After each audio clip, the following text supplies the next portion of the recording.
مرحبا بنات، شلونكم؟ بهاي الفيديو حبيت اصور لكم انه هاليوم خميس شنو راح اسوي. ايام الخميس انا مخصصة يوم الخميس حتى شنو اهتم ببشرتي وبشعري.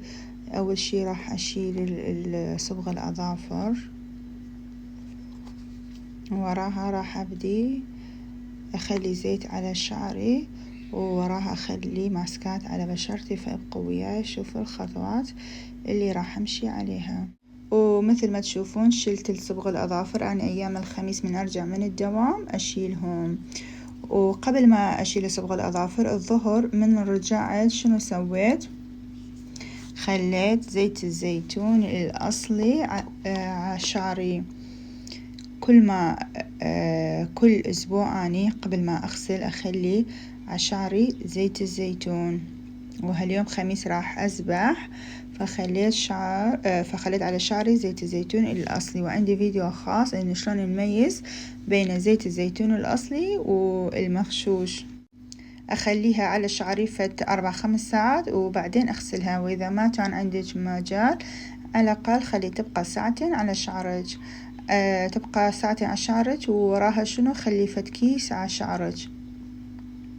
وبعد ما امسح المكياج واغسل وجهي بالغسول اللي عندي او بالصابونة اللي عندك، وراها شنو تسوين؟ تقشير البشرة. التقشير مثل ما تعرفون كلش مهمة لين يزيل خلايا الجلد الميت. فورا التقشير راح اجي استخدم الماسكات. فغسلت وجهي همينة بغسول الوجه. وهسه شنو راح اخلي ماسك الفحم للوجه. ومثل ما تشوفون مكتوبة لجميع انواع البشرة. بنات صار لي 2-3 استخدم هاي ماسك الفحم للوجه. تنطي نضارة مو طبيعية للبشرة، فكلش انصحك بيه. هاي هي ماسك الفحم بنات. بس انطيكم ملاحظة، من تخلوها على وجهكم لازم وراها تغسلوها بصابونة الوجه اللي عندكم او بغسول الوجه، لان السواد تبقى على البشرة وما تروح. بس من تغسلوها بصابون فتنطي لمعة كلش رهيبة للبشرة. والماسك الفحم مثل ما شوفتكم تبقى على بشرتك فد 20 دقيقة ورا ما تغسليها. اني ورا ما اغسلها ايش راح اسوي؟ راح اخلي قناع الماسك الطين البحري الميت لتفتيح البشرة. نفس الشيء يفتح البشرة وتنطي نضارة ورطوبة كلش حلوة للبشرة. وهم نفس الشيء تبقى فد 20 نص ساعة على بشرتك. واذا ما تحملتي على الاقل خلي تبقى فد ربع ساعة. وراها امسحيها بس بالماء. بنات اني اي شيء اخلي على بشرتي اخليها على رقبتي وعلى ايدي هم. فانتم هم مثلي تخلون على ايدكم. وهسه خليت ماسك الفحم الاسود على ايدي. وراها استخدم هدول الماسكات الصغار. طبعا الكيس الواحد يكفيك مرتين.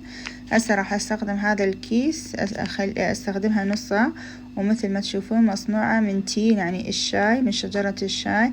اويل كنترول يزيل الزيوت الموجودة.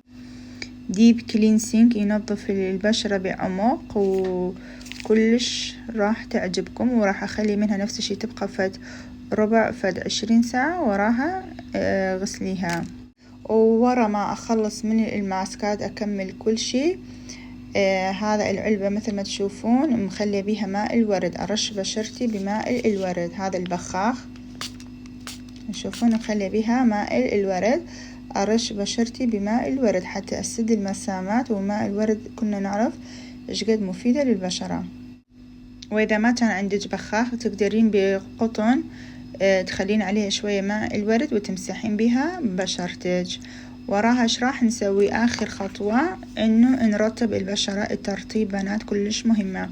استخدمي اي ترطيب مناسب لبشرتك. وها هي راح يصير عندك بشرة تلمع بنات. هاي خطوات اللي دا امشي عليها حتى احافظ على نضارة ونظافة ورطوبة بشرتي.